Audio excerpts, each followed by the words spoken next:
विद्यार्थी मित्रांनो नमस्कार. आज आपण लोकप्रशासन या प्रकरणातील भारतातील प्रशासकीय प्रणाली या संबंधीचा अभ्यास करणार आहोत. आपणाला सर्वांना ज्ञात आहे की भारतामध्ये 1947 पूर्वी ब्रिटिशांची राजवट होती. ब्रिटिश लोकांनी भारतामध्ये आल्यानंतर भारतामध्ये प्रशासन व्यवस्था निर्माण केली आणि ब्रिटिशांनी त्यांच्या काळामध्ये ज्या काही प्रशासन व्यवस्था किंवा प्रशासनाच्या संस्था निर्माण केलेल्या होत्या त्या प्रशासन संस्थेचे प्रारूप म्हणजेच आराखडा किंवा रचना याचा प्रभाव भारताच्या प्रशासनावर आजही आपणाला दिसून येतो. खरं पाहायला गेलं तर ब्रिटिशांच्याच काळामध्ये भारतामध्ये प्रशासकीय व्यवस्था होती का, तर याचा जेव्हा आपण अभ्यास करतो तेव्हा ब्रिटिशांच्या अगोदरही भारतामध्ये एक रचनाबद्ध अशी प्रशासकीय व्यवस्था अस्तित्वात होती. यामध्ये सम्राट चंद्रगुप्त मौर्य यांच्या काळामध्ये प्रशासनासंबंधी कौटिल्याच्या अर्थशास्त्र या ग्रंथामध्ये आपणाला काही संदर्भ आढळून येतात. कौटिल्य म्हणजेच आर्य चाणक्य. आर्य चाणक्य यांनी प्रशासनासंबंधीची जी काही संरचना किंवा आराखडा त्या ठिकाणी मांडलेला आहे ते कौटिल्याच्या अर्थशास्त्र या पुस्तकामध्ये किंवा ग्रंथामध्ये आपणाला सापडतात. त्यासोबतच गुप्त राजवंश असेल, मुघल राजघराणे असेल, यासोबतच आपल्या महाराष्ट्राच्या दृष्टिकोनातून महत्त्वाचं म्हणजेच छत्रपती शिवाजी महाराज यांचे प्रशासकीय प्रणालीतील योगदान अत्यंत महत्त्वाचे असल्याचं आपणाला दिसून येतं. ब्रिटिशांनी केंद्राने नियंत्रित केलेली प्रशासकीय व्यवस्था भारतात आणलेली आहे. याची अंमलबजावणी अनेक महत्त्वाच्या कायद्यातून करण्यात आली. उदाहरणार्थ भारत सरकार कायदा 1909, भारत सरकार कायदा 1919 आणि भारत सरकार कायदा 1935.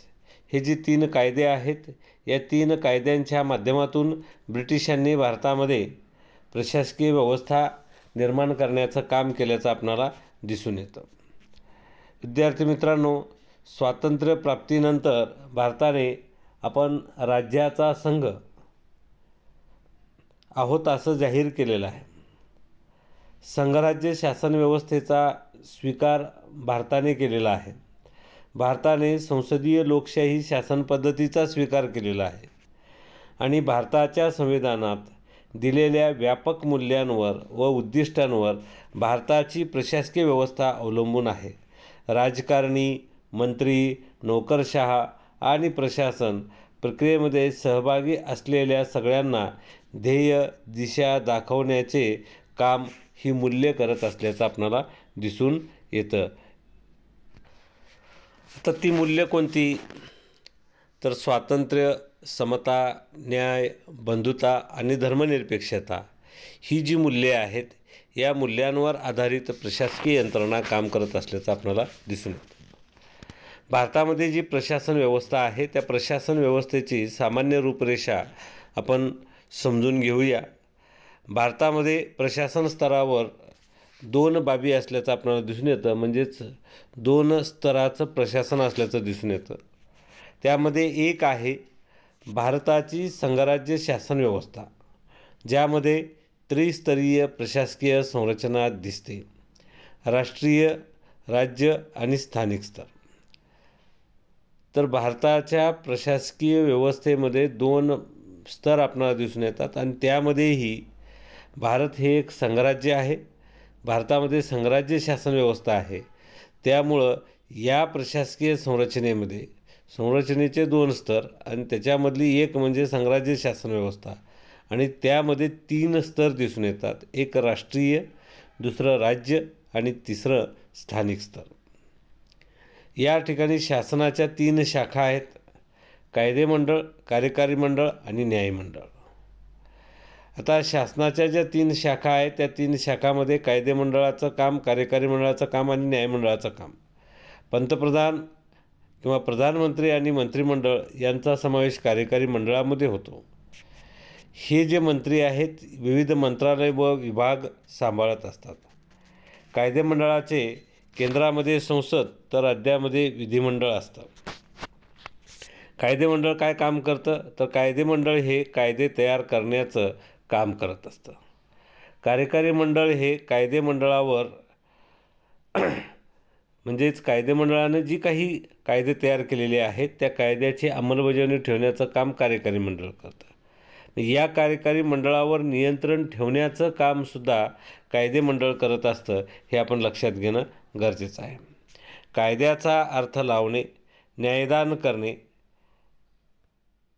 हे काम न्यायमंडळाचे आहे, हे आपण या ठिकाणी लक्षात घेणं गरजेचं आहे.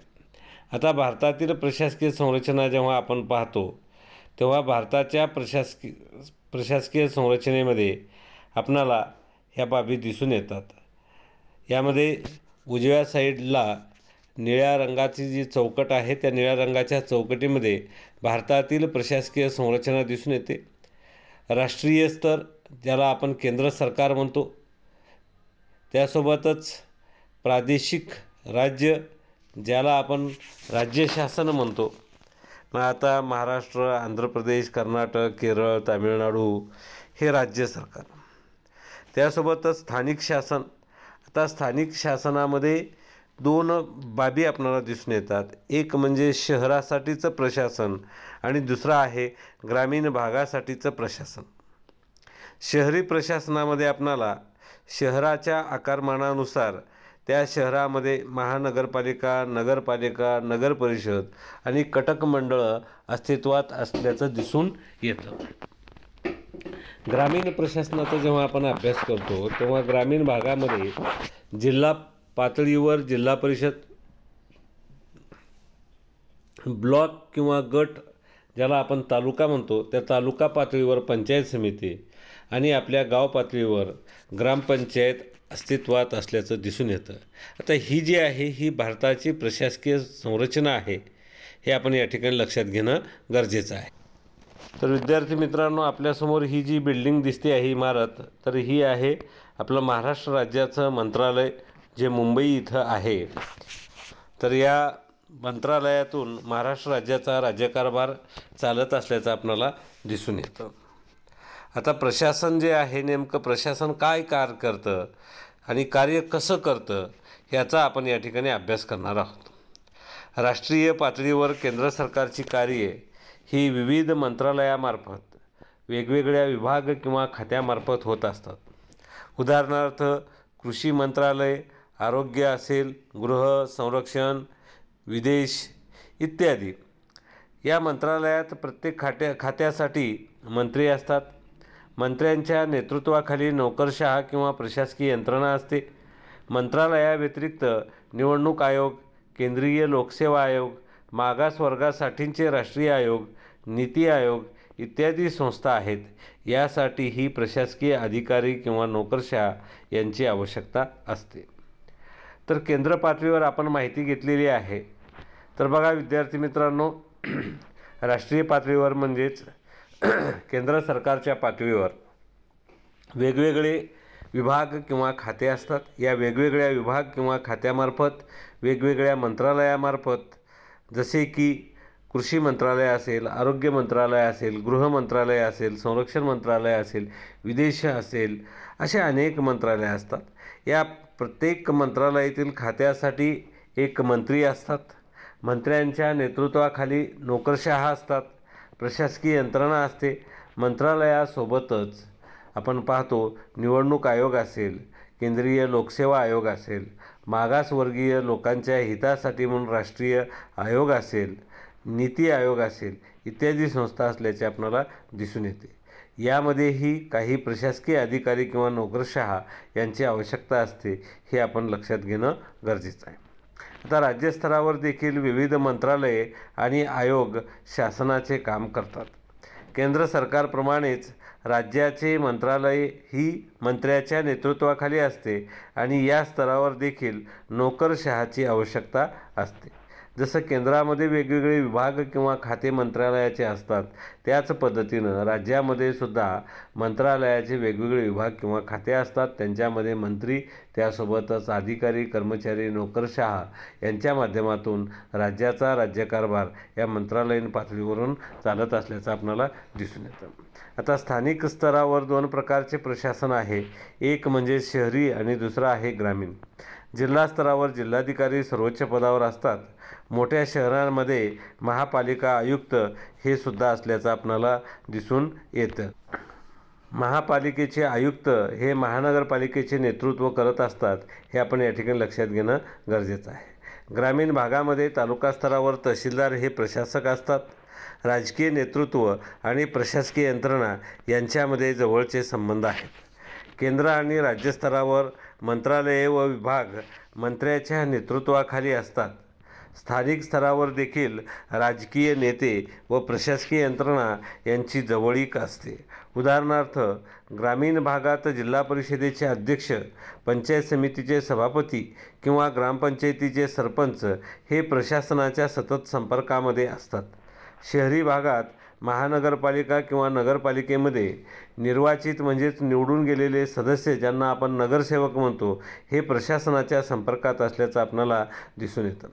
प्रशासनातील प्रत्येक स्तरातील अधिकाऱ्यांची भरती ही शासनाने घेतलेल्या स्पर्धा परीक्षांमधून होते. केंद्र सरकारच्या पातळीवर केंद्रीय लोकसेवा आयोग, ज्याला आपण UPSC म्हणजेच युनियन पब्लिक सर्व्हिस कमिशन असे म्हणतो, तर कर्मचारी निवड आयोग, त्यासोबतच स्टाफ सिलेक्शन कमिशन असेल, या 2 संस्था परीक्षा आयोजित करतात. राज्य स्तरावर या परीक्षा राज्य लोकसेवा आयोगामार्फत घेतल्या जातात. महाराष्ट्र राज्याचं लोकसेवा आयोग जे आहे त्याला आपण MPSC म्हणतो, महाराष्ट्र पब्लिक सर्व्हिस कमिशन असं त्याला म्हटलं जातं. नोकरशाही हे राजकीय तटस्थतेच्या सिद्धांताचे पालन करतात. त्यांची बांधिलकी ही संविधानाशी आहे, राजकीय पक्षाशी नाही. म्हणजेच या ठिकाणी शासनामध्ये काम करणारे जे नोकरशहा आहेत, अधिकारी आणि कर्मचारी, हे राजकीयदृष्ट्या तटस्थ असतात. यांची बांधिलकी ही कुठल्याही राजकीय पक्षाशी नसते. तर या अधिकारी कर्मचाऱ्यांची किंवा नोकरशहाची बांधिलकी ही संविधानाशी असते, हे आपण या ठिकाणी लक्षात घेणं गरजेचं आहे. तर विद्यार्थी मित्रांनो, आपलं हे प्रकरण या ठिकाणी संपत आहे. पुढील प्रकरणामध्ये आपल्याला विकास प्रशासनाबाबत माहिती घ्यायची आहे. तर बघा, आता आपणाला आपल्या गावाजवळ एखादं सरकारी कार्यालय, जसं की आपल्या गावामध्ये आपण राहतो त्या गावामध्ये भलेही पंचायत समिती नाही, परंतु ग्रामपंचायतीचं कार्यालय आहे. तर आपण त्या ग्रामपंचायत कार्यालयामध्ये जाऊन ग्रामपंचायतीचं प्रशासन कशा पद्धतीने काम करतं ते आपणाला माहिती घेता येऊ शकते. आपण आपल्या गावच्या ग्रामपंचायतीमध्ये जाऊन तिथले अधिकारी किंवा नोकरशहा म्हणून जे ग्रामसेवक असतात, त्या ग्रामसेवकाशी आपणाला संवाद साधता येईल, चर्चा करता येईल आणि त्यासोबतच गावच्या विकासासाठी ज्या वेगवेगळ्या योजना राबवल्या जातात त्याची अंमलबजावणी कशा पद्धतीने होते याबाबतची माहिती आपल्याला घेता येऊ शकते. तर विद्यार्थी मित्रांनो, आजच्या तासाला आपण इथेच थांबू. पुन्हा भेटूया. नमस्कार.